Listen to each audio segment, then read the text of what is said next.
Pada abad ke-14, seorang pria memiliki setengah dari seluruh emas di planet ini, dan begitu kaya, sehingga ia dapat membeli negara Eropa manapun 3 kali lipat. Namanya Mansa Musa, ia memerintah Kekaisaran Mali di Afrika Barat, dan kekayaannya diperkirakan mencapai 400 miliar dolar dalam nilai uang saat ini. Ketika ia memulai perjalanan ziarah, kafilahnya membentang beberapa kilometer, 60.000 orang, 12.000 budak, dan 80 unta yang syarat dengan emas. Setiap unta membawa 50 kg emas murni, dan kaisar sendiri memberikan batangan emas kepada setiap orang yang ditemuinya, seperti uang receh. Di Kairo, ia memberikan begitu banyak emas sehingga menyebabkan seluruh perekonomian Mesir runtuh selama 12 tahun. Harga melonjak 10 kali lipat, mata uang terdepresiasi, dan orang-orang bangkrut. Di balik semua kemegahan dan emas Kekaisaran Mali tersembunyi jutaan budak, yang ditangkap di negeri-negeri tetangga, dan dijual seperti ternak di pasar.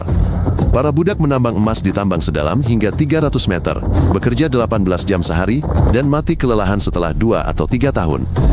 Mereka membangun masjid dan istana terbesar di Afrika, mengangkut batu seberat ratusan kilogram di bawah terik matahari, dan jika mereka jatuh karena kelelahan, mereka digantikan dengan yang baru.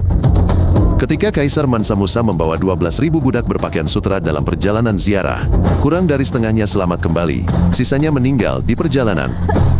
Perdagangan budak adalah tulang punggung ekonomi kekaisaran, dan tanpa aliran budak yang konstan, tidak akan ada emas, tidak ada kota-kota besar, tidak ada kekayaan bagi para penguasa.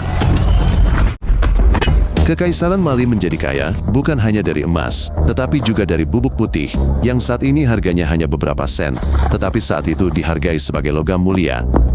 Garam sangat mahal, sehingga pedagang gurun akan menukar 1 kg garam dengan 1 kg emas murni.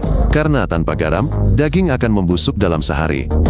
Kafilah yang terdiri dari 10.000 unta melintasi gurun Sahara, membawa balok garam dari utara ke selatan, dan emas, gading, serta budak dalam perjalanan kembali. Perjalanan melintasi gurun berlangsung selama 4 bulan, suhu mencapai 50 derajat Celcius, dan setiap orang ketiga meninggal karena kehausan, namun kafilah terus melanjutkan perjalanan tanpa berhenti. Kerangka puluhan ribu onta, dan orang-orang yang tidak berhasil sampai tujuan dikuburkan di pasir di sepanjang jalur perdagangan, namun perdagangan terus berlanjut tanpa henti. Di tepi gurun Sahara berdiri 3 kota yang, pada abad ke-14, lebih kaya daripada Paris, London, dan Roma jika digabungkan. Timbuktu adalah pusat perdagangan global, tempat kafilah dari Eropa, Asia, dan seluruh Afrika bertemu, dan emas mengalir seperti sungai melalui ratusan pasar dan toko. Di kota Jena berdiri sebuah masjid tanah liat yang megah, setinggi 20 meter, yang dapat menampung 12.000 orang untuk berdoa sekaligus. Gao adalah ibu kota kekaisaran, tempat kaisar tinggal di istana seluas 10 lapangan sepak bola, yang dijaga oleh 5.000 tentara siang dan malam. Kota-kota ini begitu maju dan aman sehingga para pelancong akan meninggalkan karung emas mereka, tanpa penjagaan di jalanan, dan tidak ada yang akan menyentuhnya. Timbuktu adalah rumah bagi Universitas Sankore, tempat 25.000 mahasiswa dari Afrika, Asia, dan bahkan Eropa belajar pada waktu yang bersamaan. Matematika, astronomi, kedokteran, kimia, hukum, dan filsafat diajarkan di sana pada tingkat yang lebih tinggi daripada Oxford dan Sorbonne pada waktu itu.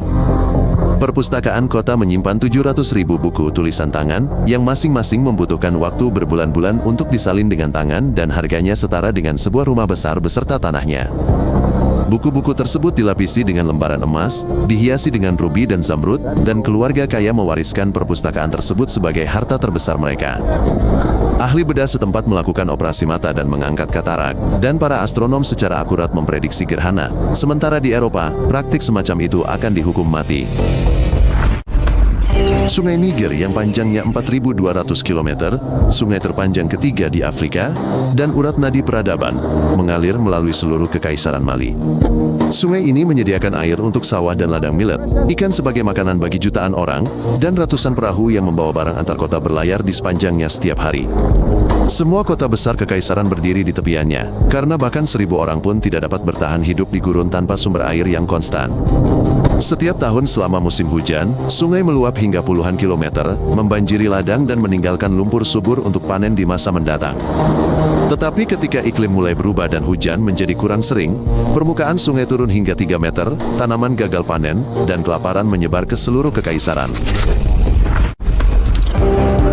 Setelah kematian Mansa Musa pada tahun 1337, kekaisaran mulai runtuh dalam beberapa dekade. Para ahli warisnya terbukti sebagai penguasa yang lemah dan, alih-alih memerintah negara, mereka saling bertuaring memperebutkan takhta, membunuh saudara dan keponakan. Wilayah yang luas menjadi tidak terkendali, provinsi-provinsi menolak membayar pajak, dan kepala suku setempat mendeklarasikan kemerdekaan satu demi satu. Tambang emas habis, garam menjadi lebih murah untuk ditambang di tempat lain, dan sumber pendapatan utama kekaisaran mengering dalam waktu 50 tahun. Pada awal abad ke-16, hanya reruntuhan kota-kota yang tersisa dari kekaisaran terbesar di dunia, perlahan-lahan terkubur oleh pasir gurun yang meluas. Pada tahun 1890, tentara Prancis menginvasi Mali, dan, dalam waktu 8 tahun, menguasai seluruh negara itu dengan paksa. Prancis mendirikan rezim brutal, di mana penduduk setempat tidak memiliki hak apapun dan bekerja sebagai budak di perkebunan kapas. Semua pria berusia antara 16 dan 50 tahun dipaksa untuk membangun jalur kereta api untuk mengekspor sumber daya, dan mereka yang menolak ditembak di tempat tanpa pengadilan. Prancis mengekspor emas, kapas, karet, kayu, dan kacang tanah dari Mali, tetapi gagal membangun satupun sekolah, rumah sakit, atau pabrik selama 70 tahun. Pada saat kemerdekaan, 95% penduduk buta huruf dan orang-orang hidup lebih buruk daripada di bawah kaisar abad pertengahan 500 tahun sebelumnya. Pada tahun 1960, Mali memperoleh kemerdekaan, tetapi presiden pertamanya, Modibo Keïta, memimpin negara itu menuju bencana. Ia mencoba membangun sosialisme ala Soviet, menasionalisasi semua perusahaan swasta, dan ekonomi runtuh hingga setengahnya dalam waktu 3 tahun. Pada tahun 1968, militer melakukan kudeta, menangkap presiden, dan seminggu kemudian, ia meninggal di penjara akibat penyiksaan. Sejak itu, Mali telah mengalami 5 kudeta militer, dengan pergantian kekuasaan melalui kekerasan setiap 10 tahun, dengan presiden digulingkan, dipenjara, atau dibunuh. Demokrasi tidak pernah berakar di negara itu selama 60 tahun, karena militer terus-menerus mencampuri politik dan mencegah siapapun untuk memerintah secara damai. Tambang bawah tanah Mali menyimpan cadangan emas dan uranium yang sangat besar senilai ratusan miliar dolar, tetapi negara itu hanya menderita akibat perang. Perusahaan asing dari Kanada dan Tiongkok telah merebut tambang emas, mengantongi 90% keuntungan sementara para pekerja hanya dibayar $1 per hari. Penambangan uranium dimulai pada tahun 1950-an, dan digunakan untuk membuat bom nuklir Prancis dan reaktor pembangkit listrik tenaga nuklir. Di sekitar setiap tambang utama, terjadi pertempuran terus-menerus antara tentara, pemberontak, dan teroris, semuanya berusaha untuk mengendalikan tambang dan menjual logam tersebut. Penduduk biasa tidak mendapatkan apapun dari sumber daya alam, tetapi malah menghirup debu beracun, minum air yang terkontaminasi, dan hidup di bawah ancaman senjata. Sejak awal tahun 1970-an, iklim Mali telah berubah secara drastis, dengan curah hujan turun 3 kali lebih sedikit dan hampir berhenti. Gurun Sahara meluas ke selatan dengan kecepatan 5 km per tahun, menelan desa-desa, dan mengubah ladang subur menjadi pasir mati. Pada tahun 1980-an, kekeringan dan kelaparan massal menewaskan 120.000 orang, menyebabkan 3 juta orang kehilangan tempat tinggal, tanpa ternak atau lahan. Sungai Niger menjadi sangat dangkal, sehingga di beberapa tempat hanya bisa diseberangi dengan berjalan kaki setinggi lutut. Para nelayan kehilangan pekerjaan, dan tidak mampu memberi makan anak-anak mereka. Kini, 50% penduduk Mali hidup dalam risiko kelaparan. Hasil panen menurun setiap tahun, dan makanan harus diimpor dari negara lain. Terlepas dari kemiskinan, perang, dan kelaparan, Mali memberikan dunia musik yang selamanya mengubah budaya modern. Negara ini melahirkan gaya blues, yang kemudian berkembang menjadi rock, jazz, hip-hop, dan hampir semua musik yang didengarkan oleh miliaran orang saat ini. Musisi Mali, Ali Farka Touré dan Toumani Diabaté, telah memenangkan 3 Grammy Awards dan tampil di festival-festival besar dunia, di hadapan jutaan penonton. Griot, musisi dan pendongeng turun-temurun yang telah menyampaikan sejarah Mali melalui lagu selama 700 tahun, masih hidup di negara itu. Bagi masyarakat Mali, musik lebih dari sekadar hiburan.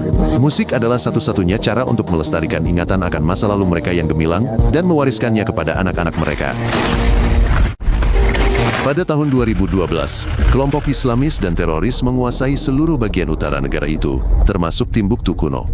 Mereka memberlakukan hukum syariah yang paling keras, melarang musik, menutup sekolah-sekolah perempuan, dan mulai mengeksekusi orang di depan umum karena pelanggaran apapun. Para militan membakar 4.000 manuskrip kuno di perpustakaan Timbuktu, menghancurkan warisan budaya yang berusia 700 tahun. Prancis mengerahkan 4.000 pasukan dan merebut kembali kota-kota besar dalam 3 bulan pertempuran, tetapi para teroris mundur ke gurun dan melanjutkan serangan mereka setiap hari. Sekarang seluruh bagian utara negara itu adalah zona perang aktif, di mana warga sipil, tentara, dan pasukan penjaga perdamaian terbunuh setiap hari, tanpa ada tanda-tanda akan berakhir. Pada tahun 2021, pemerintah militer Mali mengusir Prancis dan secara resmi mengundang tentara bayaran Rusia dari grup Wagner. Grup Wagner tiba dengan dalih memerangi teroris, tetapi segera menguasai tambang emas dan deposit uranium negara itu.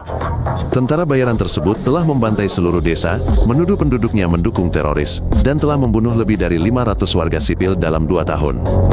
Rusia mendapatkan akses bebas ke emas dan uranium Mali sebagai imbalan atas perlindungan militer untuk junta yang mempertahankan kekuasaan hanya dengan kekuatan senjata.